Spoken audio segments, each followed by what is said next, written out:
तुम्ही पाहत आहात MCN न्यूज मराठी। खामगाव तालुक्यातील उमरा या गावात आरोपीने दारू पिऊन पती पत्नीला मारहाण केल्याची गंभीर घटना 13 डिसेंबर 2025 रोजी सकाळी घडली। या प्रकरणी पिंपळगाव राजा पोलीस ठाण्यात गुन्हा दाखल करण्यात आलाय।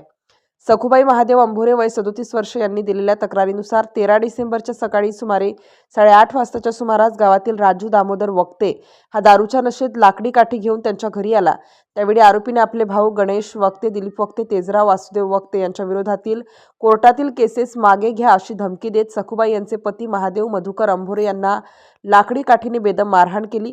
या हल्ल्यात त्यांच्या दोन्ही पायाला जबर मार लागल्याने त्यांचा एक पाय फ्रॅक्चर झाला व उजव्या हाताला पाठीला चांगलीच दुखापत झाली।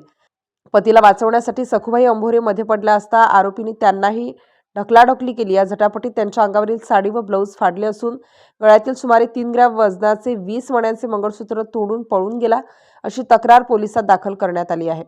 या प्रकरणी पिंपळगाव राजा पोलीस ठाण्यात भारतीय न्याय संहिता 2023 चे कलम 118(1), 151(1) व 352 अन्वये गुन्हा दाखल करण्यात आला असून पुढील तपास पोलीस निरीक्षक भागवत सहदेव मुळीक यांच्या मार्गदर्शनाखाली सुरू आहे। MCN न्यूज मराठी करिता गजानन खंडारे, पिंपळगाव राजा। माझे नाव महादेव मधुकर अंभोरे, राहणार उमरा, तालुका खामगाव, जिल्हा बुलढाणा।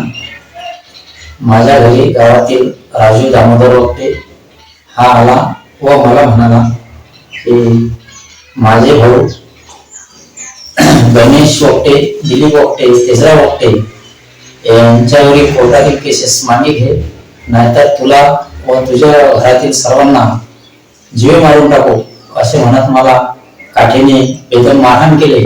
त्यामध्ये माझा एक डावा पाय फ्रॅक्चर झाला व मारत असताना माझी पत्नी आडवी आली तर तिची साडी व ब्लाऊज फाडले आणि 20 मण्यांचे